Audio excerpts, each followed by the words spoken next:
Hello, I'm Matthew Olson with Signalfire. We're a creative marketing team out of southern Wisconsin, and I am joined today with Stephen Pickering from Drywater Productions. We're here to talk a lot about video today.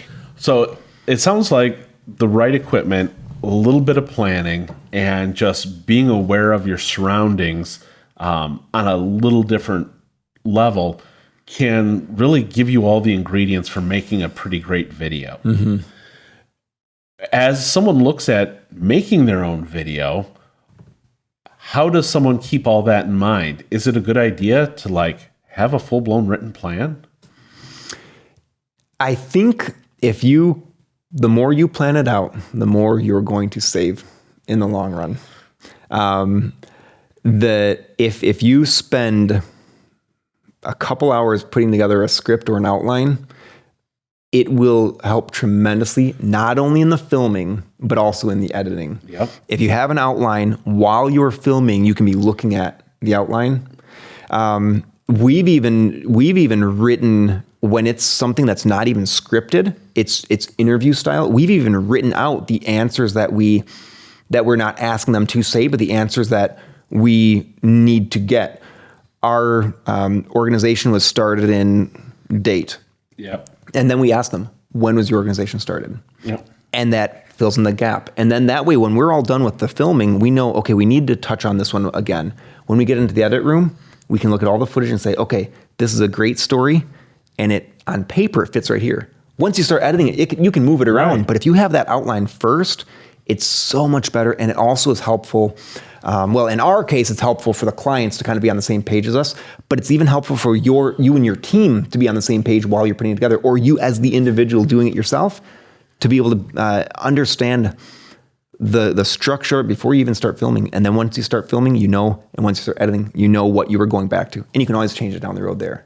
You did touch on storyboarding, and storyboarding is one of those things that you don't have to be an artist to storyboard, and you also don't have to storyboard everything. If it was a demonstration video, you might not storyboard what you think you're gonna, if you're gonna be moving into the box, but you might storyboard or jot down a few key things that you need. Even if it's not a storyboard, it could be a shot list. Right. It could say, I need to see the XLR adapter. I need to see the number of pins on this adapter. I need to see, and then that way, when you're filming, you're like, okay, I need this, check.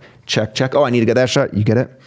Check. You can check all that off, and that's going to save a lot of time instead of just being like, oh, I guess I could get this shot, and then you realize you've already gotten that shot. And I've had to get really diligent with shot lists, because otherwise I get carried away. I love getting those creative shots. It's the process. Yeah. And so it's helpful to say, okay, I've got it. It's checked off. I've got it. And I can move on. Storyboarding, it can literally be a stick figure. Yep. And then when you're filming it, you can be like, okay, I need this shot. Even if you have to explain to somebody what that is, if they look at it and they say, what is this? If you at least have an idea, you can say, well, obviously the stick figure is you, and you're standing right here and you're looking this way. Oh yeah, it's a guide. It's not necessarily an exact representation. Yeah. A minute ago, you talked about framing. And one of the big questions and one of the big debates is, do you shoot your video portrait style, up and down, or landscape style, horizontally? Mm-hmm. What are the pros and cons of each of those? Which do you recommend? Well, if you said which one, or do you shoot vertical or horizontal? I would say yes. Personally, we tend to shoot only horizontally. Okay. But it doesn't mean that you don't ever shoot vertically, especially for all the different social media platforms now. I've fought it tooth and nail. It just never made sense that you would ever film it vertically. Yeah. And so I don't know who finally decided, no, we're going to embrace it, but it has been embraced now. And so that's something, back to the pre-planning, that's something that you should be aware of. I'd say if you're not sure, then shoot it horizontally, because landscape, because it's going to be the most normal industry common style. But if you were doing something where it was literally strictly something that you're showing on a phone, most people are watching it vertically. Yeah. And so you can, if it's a social media platform, like especially a mobile platform, you can. And that's where maybe the square aspect ratio comes in, because I know a lot of times when, like on your phone, if you're setting up your settings, they'll say, hey, do you want to shoot it landscape? Do you want to shoot it portrait, up and down? Or do you want to shoot it square? So that might be a good consideration. Definitely. The other thing too is when you export it, most software, we don't do much mobile editing, so I'm not sure what kinds of features are in there, but most software will let you export videos with custom sizes. And if it was a vertical or horizontal and you decided to do square, you can crop it later. You are losing a little bit of quality and a little bit of resolution, but you can crop it later and you can get multiple uses out of it too. So you don't have to commit to only that, but obviously if you know what you want in the first place, do that route.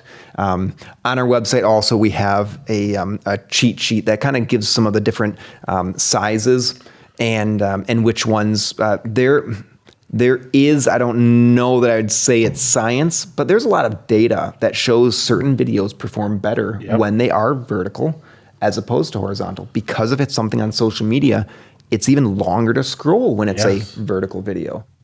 Once you understand a little bit of the framing, kind of one of the other questions that comes up all the time is, how long should my video be?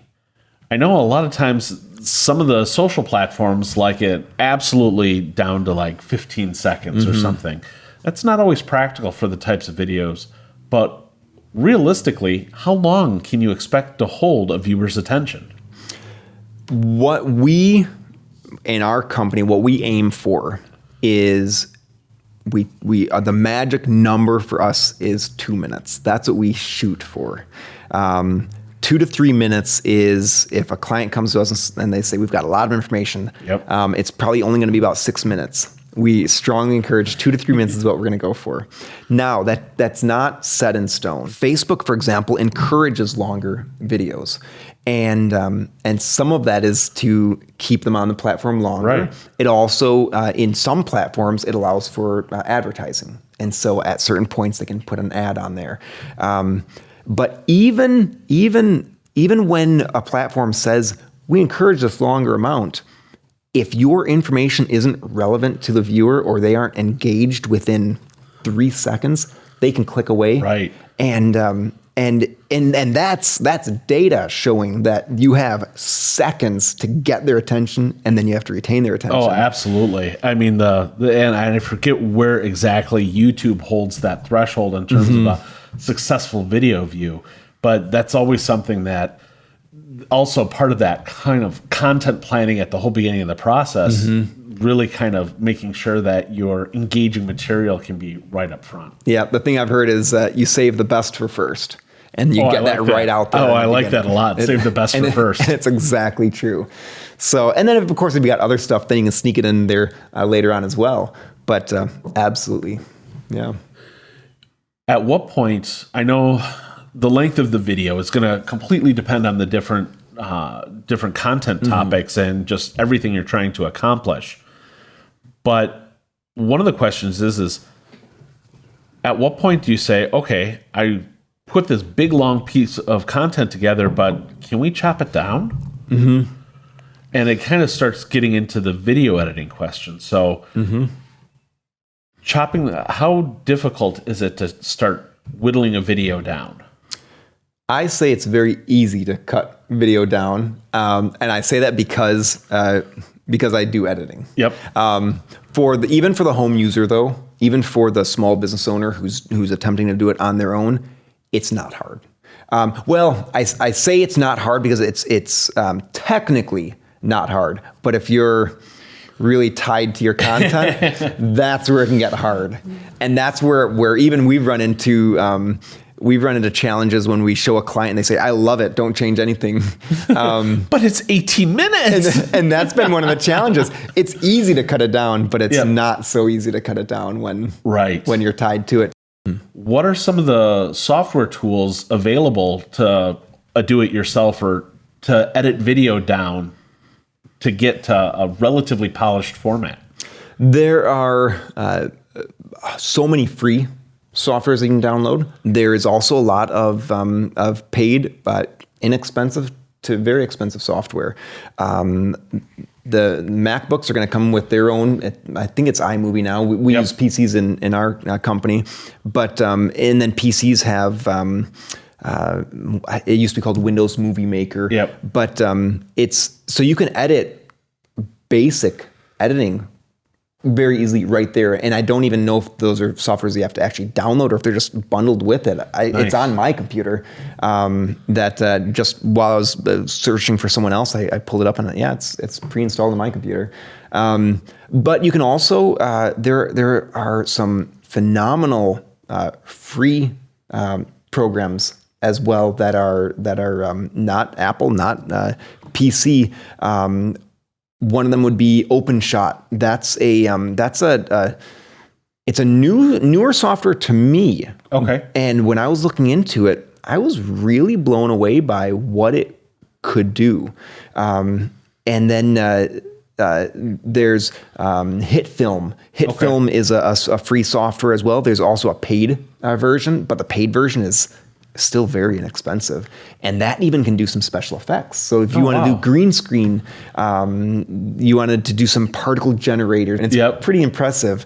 And then there's Davinci Resolve, which is this phenomenal software that also does coloring, and there's a free version of that as well. And then there's the paid version if you want to do like those real fancy stuff. But there is so much out there that is excellent. On mobile, there's a ton of different. That was going to be my next question is like, if everybody is shooting more and more video on their mobile devices, what are some of the tools there? I know a little bit ago I mentioned Splice, and that one I do because, hey, when I want to like throw a cheesy video together of my boys and their cousins, man, that half an hour and I'm done. What are some of the other tools that you've run into out there? We don't do a whole lot of the mobile editing, right? But some of the software that we have looked into, or the apps that we have looked into, is an app called Quick. It's a very simple, and it's by GoPro. Okay. And so it's made specifically for editing your GoPro footage, but it's not only for that. Gotcha. But you make quick edits. Another one would be Adobe. Adobe has a few different apps. Adobe Spark, which isn't necessarily an editing, but you can do a lot of like pictures, and it's it's hard for me to really grasp what it is. You can do some really cool stuff with it. And then there's the Adobe Rush is kind of like their Premiere Pro condensed into a small app that you can use, and that's really powerful. And it's one of the things that they market is like skateboarding. You're filming the skateboarding, then you sit down, you throw the edit together, and you rush it out to the world. Yeah. And there's so many more than that one. Yeah, and I know Adobe's products typically are available in their Creative Cloud subscription. But I know those can get pricey really quick. Oh yeah. Once you're dealing with editing, I mean, we've talked a lot about sound and talked a lot about lighting and things like that. What happens when you want to do something like add music? Are some of these tools able to do that? And one of the big question is, what music can you use? Oh, you just use any music you want. Oh, yeah. No. Send the cease and desist letters. Oh, man. So there's a whole bunch of questions there. The first one would be, how do you add the music? Most of the common editing software will have, at the very least, one track at the bottom that says like music. Okay. Most of them you can add a bunch of different tracks, but at the very least, that's a standard feature, the music track. That you can add in music there. The next thing would be, where do you get music from? There's, without getting into all the stuff with it, there's this misconception that as long as we're a small company, or as long as it's a fun video, we can use any music we want. Or we're only using 20 seconds of this copyrighted song. You can't use copyrighted music, period. You can't unless you can get that copyright release from the company. So just avoid that altogether. Yes. There are, and you don't need to. You can YouTube has its own stock music library that you can like directly from YouTube. Okay, so stock music. We hear some of the terms sometimes like stock video, stock music, stock photography. What does that mean? So stock is really you. If I was in here and I took a bunch of pictures for you, you could use those pictures for your website, and then you could say, I'm also going to sell them. And you can make them available online, and people can license them from you. And they're not owning that photo, but they're owning the permission to use that photo. In a nutshell, you're buying other people's assets that you can use in your products. There are different license that come along with stock video and stock music. If it's broadcast on regional television, it might be a certain cost. If it's national, it's another cost. If it's theatrical, it's another cost. But there are a handful of them that it's just a blanket either cost, or if you're doing Creative Commons, then if it's totally Creative Commons, then like public domain, right? You can use it in anything. You could use it in theatrical release. And Creative Commons is that kind of that copyright area where you're giving permission for people to use it as they see fit. Is there, let's say, Bob's Mechanics, Bob's Auto Shop wants to do a quick video, and he's like, hey, I would really love to get this piece of music. So he's going out and buying, quote unquote, that piece of music from a stock music site and then putting it in. So the same thing happens with video. So if Bob's Auto Shop wanted to use a stock video of someone working an impact wrench on a tire, that kind of footage is available. That kind of footage, and actually, I'm glad you brought that up because I didn't even think of that. That's one of those things that the small business or home user, you can do that. You don't need to film all that on your own. Any stock assets can get very expensive. Yeah. But there are lots of different places that have it either entirely free or very inexpensive. Right. So you can, same thing with music. Some of it is totally free, and it's we've got a list on our website also that talks about different places to find music, different places to find video, different places to find templates. Right. Create a neat title, motion graphic title. There's a lot that is free, and there's a lot that's very inexpensive. Right. So, yeah. So with all of this, we talked about stock music, talked about a little bit of stock video. So there's even stock graphics or enhancements you can get to your video that's relatively easy to manipulate. Yeah, and that's one of the really cool things that sometimes even for us, sometimes we will actually send examples trying to get the feel from the customer. Gotcha. If it's a customer who's working with us and they say, I want something, but I can't place and we're going back and forth on ideas. Sometimes we'll just find a couple examples and say, is this what you're looking for?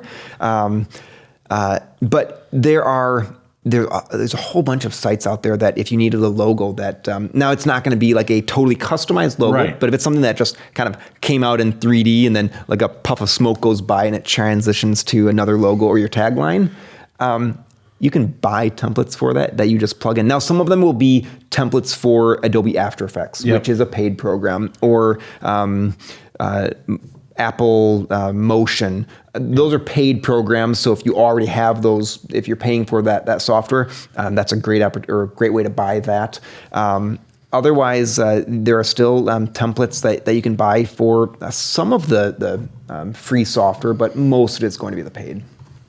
There's so much that goes into even a do-it-yourself video. As you kind of go through all those steps and you've got all of this done, what do you do with it? Some of the big challenges is like, when you, even in the most basic programs, you say, okay, I'm done. I want to save the file. What file format do I choose? Because it'll give me a whole bunch of different options. What's the difference between a .mov and a .mp4? Which one do I choose? Just don't choose .wmv.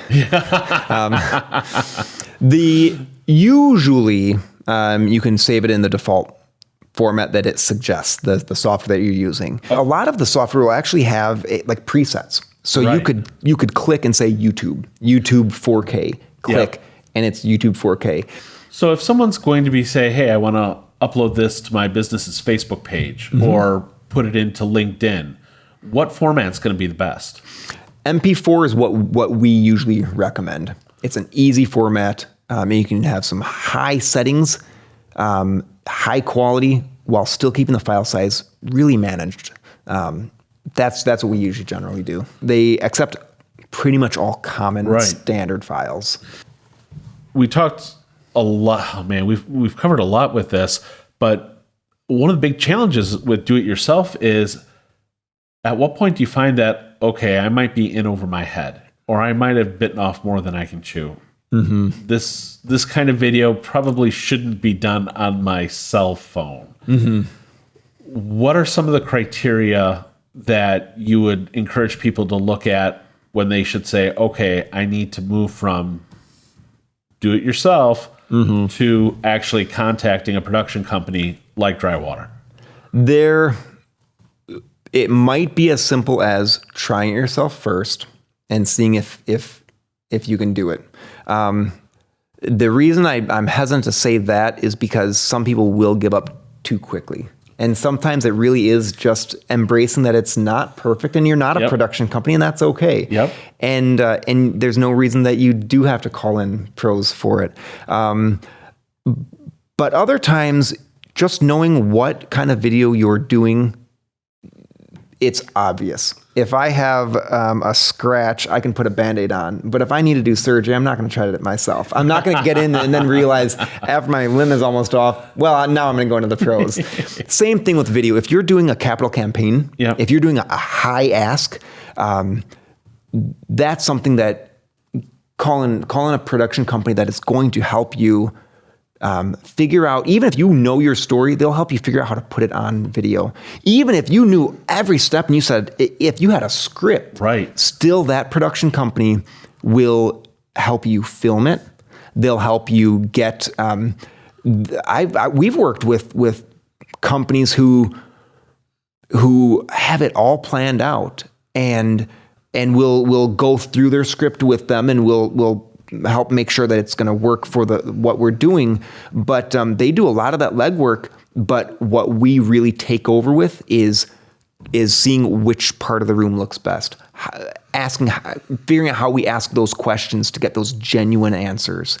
We've worked a lot with individuals where it's kind of fun to really get the best out of them. And that's actually that's a joy to be able to work with somebody who says, I'm so uncomfortable. And that's where a pro will be able to work with them. And when that's all done, they say, that was actually really easy. And then when they see it, they say, I looked really good. I looked confident. I looked like I knew what I was talking about. And that's something where they may have just naturally been good, but that's where a professional will look at it and say, let's go again. Let's try a little bit different. So when you need a polished end product, something that someone will look at and say they care about their business or their product or their brand, especially if it's something we are asking donations, we are asking for any kind of give that they need to know that you really care about your brand and what you do. You call in the pros, and that's where they'll be able to assist you with that. Oh, absolutely. And we've run into that, whether it's a company that's looking to attract investors, or if, like you had mentioned before, that big aspect of a capital campaign. Hey, we need to raise $4 million. We need to court people for hundreds of thousands of dollar donations. You need that plea video that is just absolutely squeaky clean and tight, and all the details are sought to. Someone wants to get a hold of you and ask you to do a video. How can we get a hold of you? Check out our website, drywaterproductions.com. We have a Facebook channel and YouTube channel as well. But just shoot us an email or give me a call, and we'll talk about some ideas and see what we can do. Sounds great. What's your URL one more time? Drywaterproductions.com. signalfire.com. And your phone number? Phone number is 608-728-2456. Fantastic. Looks like it will be able to help a lot of people with some video. Sounds good. Thank you. Thanks again for joining us. My name is Matthew Olson. I'm the president and creative director of Signalfire. We're a Southern Wisconsin marketing agency that specializes in destination marketing organizations, tourism, hospitality, and other related businesses. We hope that you'll swing by and check us out on our website, signalfire.us, or give us a call at area code 262-725-4500. We'd be happy to answer any questions or find out how we can help you.